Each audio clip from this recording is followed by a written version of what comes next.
Gue punya satu temen namanya Raka, anak pabrik yang kerja di Cikarang. Dia pernah tinggal di satu kosan tua di daerah yang katanya sih biasa aja. Nah, ini cerita dia yang pada saat itu dia telepon gue sambil ngos-ngosan, sambil nyeritain apa yang baru aja dia alamin. Kosan tempat dia tinggal itu bangunannya memanjang, bentuknya huruf L, temboknya warna krem pudar dan banyak bagian catnya yang mulai rontok. Kalau masuk ke dalam lorongnya, lampu-lampunya remang kayak sengaja diremangin biar hemat listrik.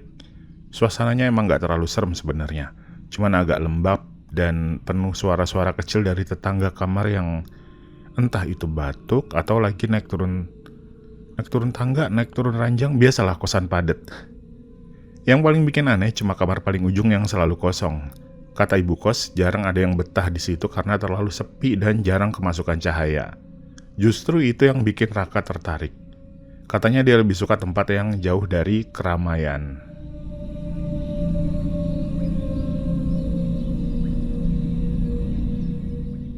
Baru beberapa hari dia tinggal di sana, mulai muncul ketukan misterius tiap malam. Ini seriusan.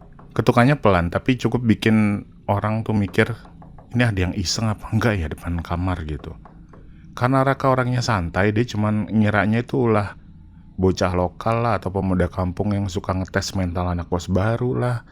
Apalagi daerah situ emang sering ada yang jahil, mulai dari lemparin kerikil sampai pencet bel terus lari. Jadi awalnya dia gak peduli. Tapi malam-malam berikutnya mulai kacau. Ketukan itu makin sering, makin keras dan makin gak masuk akal. Biasanya muncul sekitar jam 2 lewat pas semua orang tuh udah tidur. Raka bilang ketukannya itu bukan kayak orang ngetok pakai jari atau tangan, lebih kayak benda berat nyundul pintu.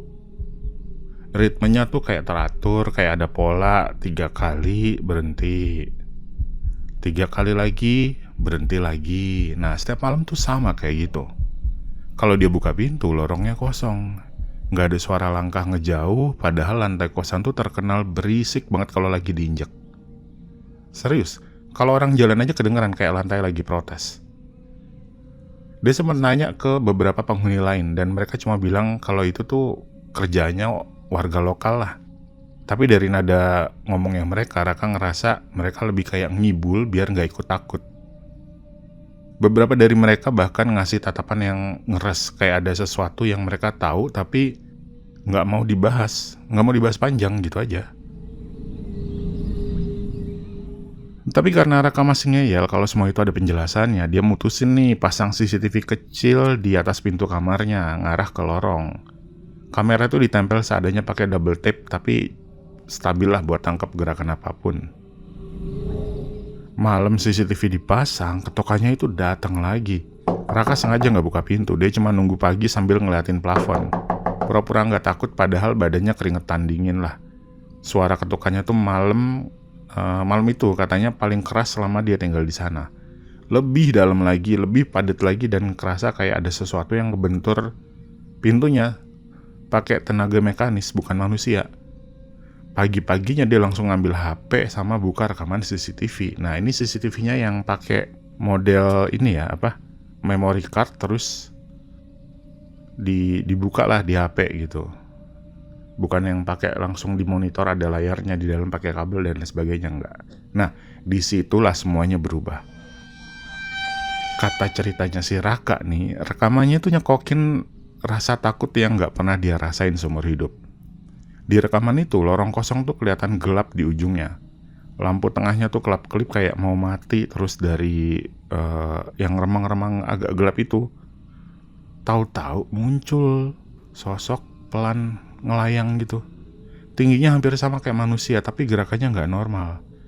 Kakinya nggak ada gerakan melangkah, cuma kain kafan lusuh yang ngelipir kayak kena angin pelan. Warnanya bukan putih tapi agak kecoklatan. Kainnya kayak yang udah lama dikubur, terus bentuk kepalanya ketutup kain kusam tapi bagian atasnya kelihatan kayak penyok dikit. Sosok itu berhenti tepat pas banget depan pintu kamar Raka. Terus dia nunduk pelan dan mulai ngetok pintu pakai kepala.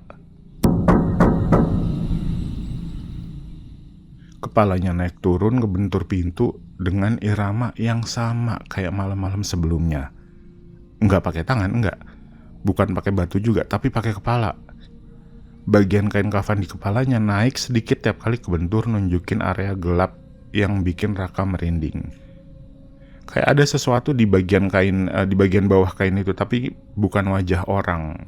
Nah, setelah beberapa ketokan, makhluk itu tuh berdiri tegak, diem, nggak gerak sampai beberapa menitan, terus ngilang. Kayak asap yang keisep dalam vakum, hilang gitu aja. Wiss. Nah, waktu ngeliat video itu, Raka bilang semua bulu kuduknya, terus badannya langsung dingin, merinding. Tangannya gemetar dan kepalanya kayak mendadak nyut-nyutan. Dia nggak berani putar ulang videonya. Rasanya kayak apa yang dia lihat itu tuh nggak seharusnya dia lihat. Hari itu juga dia langsung siap-siap pindah, barang-barangnya dia lempar ke koper, nggak pakai urutan, pokoknya baju-baju dimasukin lah, salah-salan lah. Dia cuma bilang ke ibu kos kalau dia nggak cocok tinggal di sana. Ibu kos cuma ngeliatin, terus ngeliatinnya agak-agak aneh gitu, kayak sebenarnya dia udah tahu tapi pura-pura nggak tahu.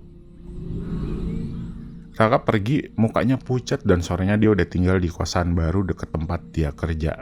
Dia nginep di kos barunya sambil terus ngecek pintu, takut tiba-tiba ada ketokan pintu, dan dia bilang sama gue, sampai sekarang ketokannya itu masih kebayang.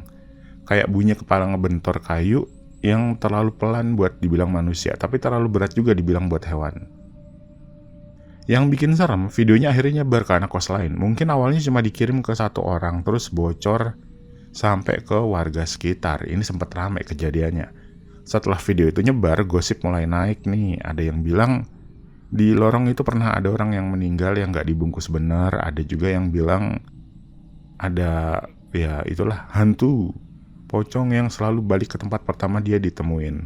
Ada pula cerita yang kalau kamar ujung itu udah lama dibiarin gak ditempatin karena sering ngalamin kejadian aneh.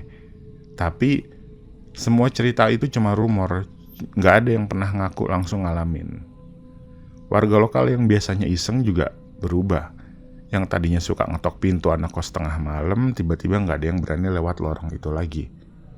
Malah biasanya nih anak-anak muda yang suka nongkrong sampai dini hari ini pulang sebelum maghrib. Anak kecil yang sering main lari-larian juga gak mau lagi ngelewatin samping bangunan kosan itu. Semua orang kayak sepakat sepakat nih kalau yang dia lihat di video itu atau yang mereka lihat di video itu bukan orang dan bukan sesuatu yang nggak dikenalin lagi. Mereka tahu itu apa. Nah, kamar ujung tempat Raka tinggal sekarang kosong total, lampunya dimatiin, pintunya dibiarin ketutup rapat karena habis kejadian itu nggak ada yang mau ngecek atau bersihin bagian dalamnya. Kalau ada penghuni baru yang nanya kenapa kamar itu kosong, penghuni lain cuma bilang nggak enak tempatnya, tanpa mau ngejelasin lebih jauh lagi. Tapi kalau malam banget lorong itu sepi, kadang masih ada yang ngaku dengar suara gedebuk halus kayak benda berat nyenggol pintu, tapi nggak terlalu kuat. Tapi ya cukuplah bikin orang nutup pintu kamarnya masing-masing rapat-rapat.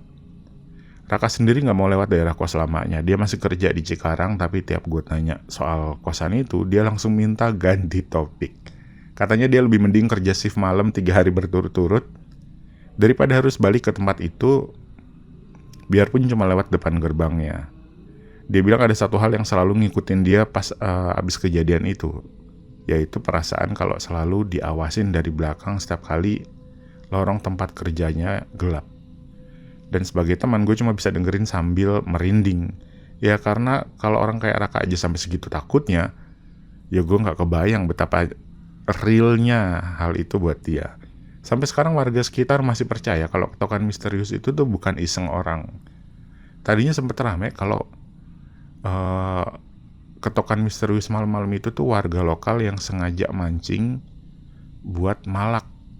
Atau ada warlock yang suka nongkrong-nongkrong terus mabok, terus nyamperin kosan-kosan sekitar, ketok pintu buat minta duit, buat nambahin beli mereka ya air minum gitu. Dan gue bersyukur bukan gue yang ngalamin. Cukup denger versi temen gue aja yang udah bikin gue gak berani lewat lorong gelap selama seminggu. Kadang kalau lagi bangun tengah malam dan dengar suara aneh dari dapur atau tembok, suka ingat aja ceritanya si Raka. Dan jujur ada beberapa malam yang kalau gue tidur tuh sambil nahan napas, berharap gak ada suara jeduk pelan datang dari arah pintu kamar gue.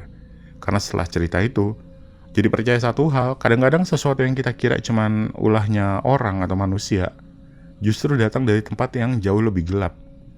Dan pas udah lewat sendiri, maksudnya udah lihat sendiri gitu, lewat rekaman, gak ada lagi tuh ruang buat bilang itu cuman iseng lah, orang-orang warga lokal yang iseng.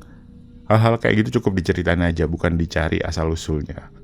Dan ya itulah cerita lengkap dari teman gue, cerita yang bikin gue sampai sekarang masih ngerasa kalau lorong sempit itu bukan tempat yang paling bersahabat setelah tengah malam.